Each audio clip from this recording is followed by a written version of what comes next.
Hindi kaya ng ano? Hindi kaya to kasi nakatingala na eh. Sayad na yung ano eh. Sayad na yung ayun oh. Bravo to, bravo to.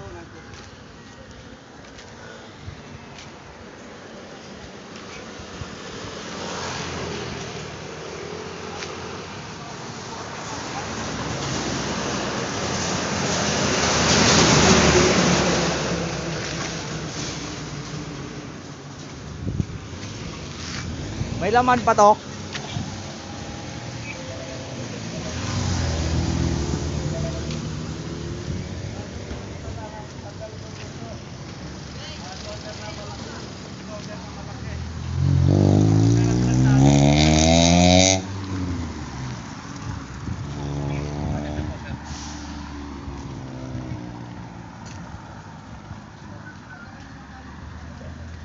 Hindi naman pwede crane yan.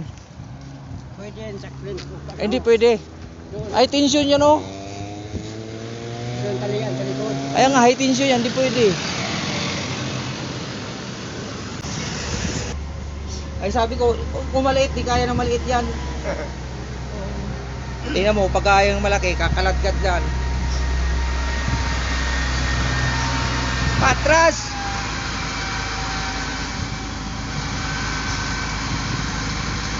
Patras!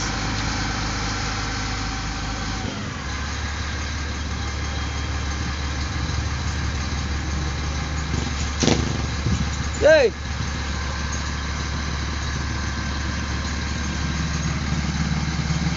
Patras nyo, patras!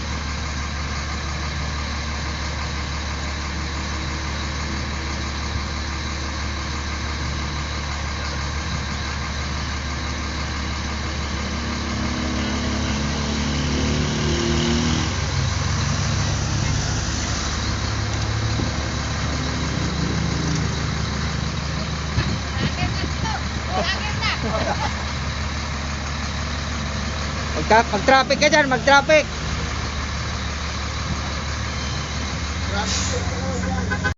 Yan mga dog. I-rescue na yung nalaglag na ano. Nalalaglag na sasakyan. Yan.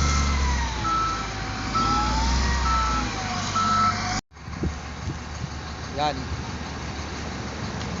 Antay lang ng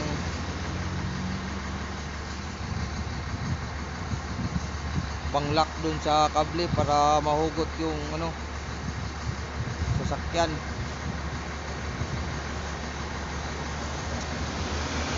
Kahit na magaling kang driver, kung makaligtaan mo talaga sa ganitong sitwasyon, may tendency ka talagang malalaglag, lalo na paahon. Yan, update na lang tayo mamaya.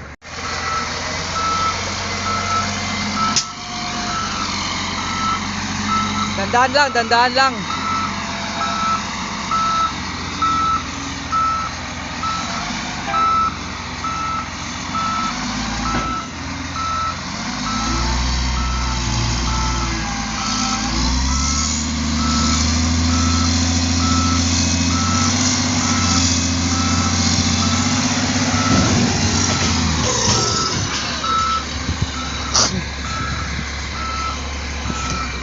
Lalong nasira.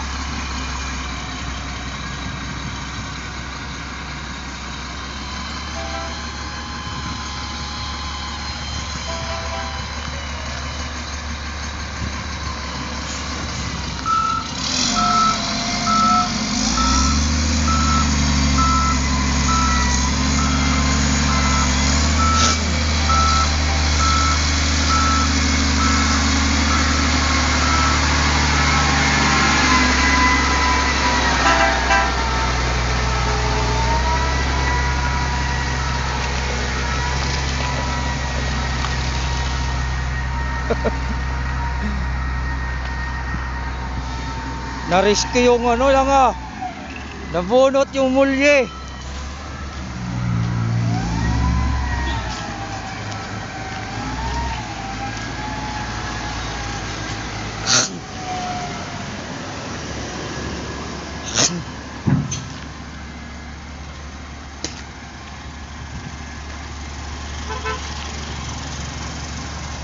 Bunot ang mulye.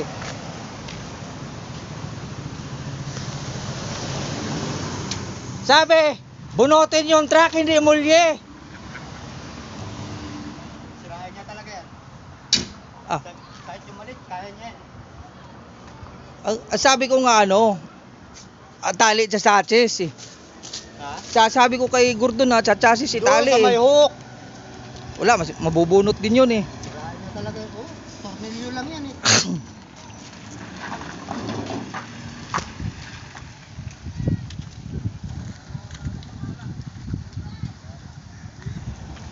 Tingnan natin.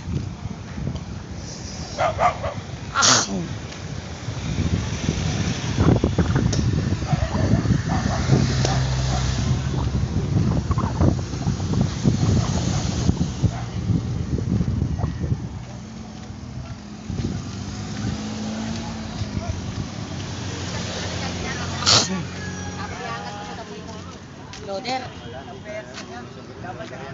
Kable.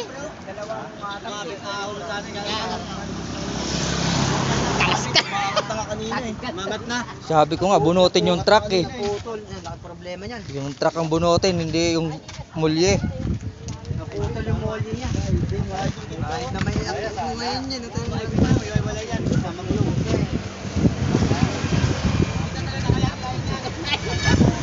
Ano bang karga niya? Ha? Naahon na. Ha? Umahon na sana yung sumabit ko no. Buhatin na rin yan. Umahon na. Buhatin na pumunta na. Di, wala, mabubunot din yan. Karoon ng problema na. Ilan lang ang tornilyo niyan? 3 lang. Ito nga daming tornilyo eh. Nabunot eh. Ang galing gulong kamo. Naputol yung molly, hindi kinaya ng ano pa po. Ano pa po? Loader ang pinangila.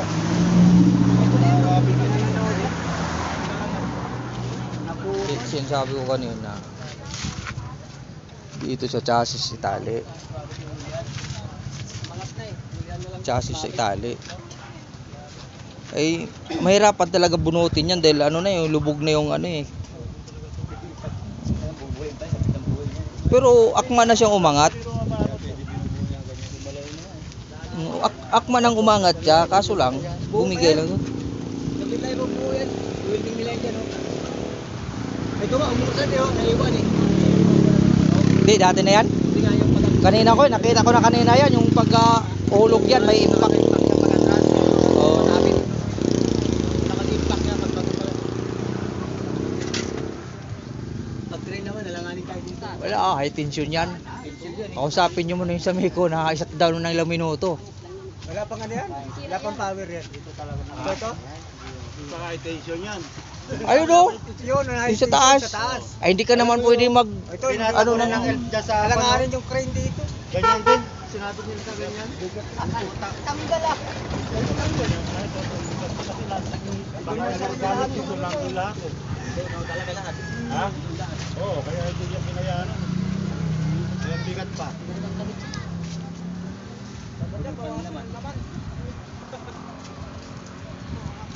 Delikado naman kayo maggalaw-galaw dyan sa loob. Mamaya, tuluyan yung gumanon eh. Pwede yung ano dyan.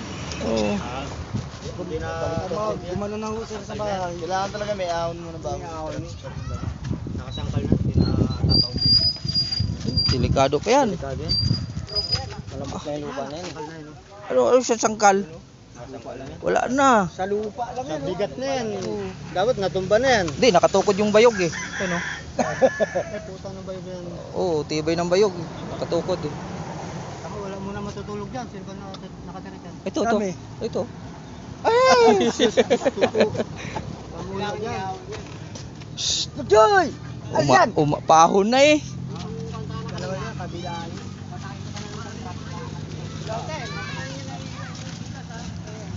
Nagkaroon ng ano eh, diferensya eh. Naputol yung molde.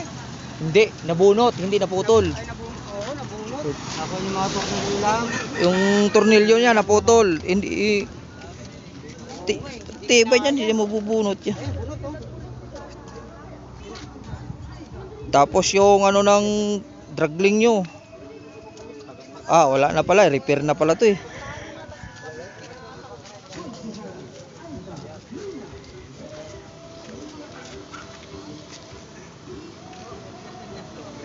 Ball joint. Tali dito. Ikaw lang tali. Sino? Sama mo?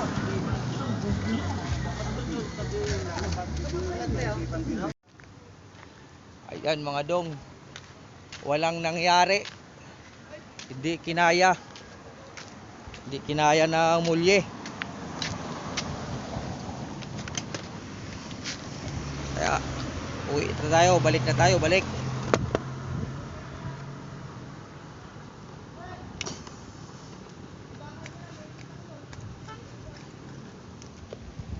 Balik na tayo. Bye-bye.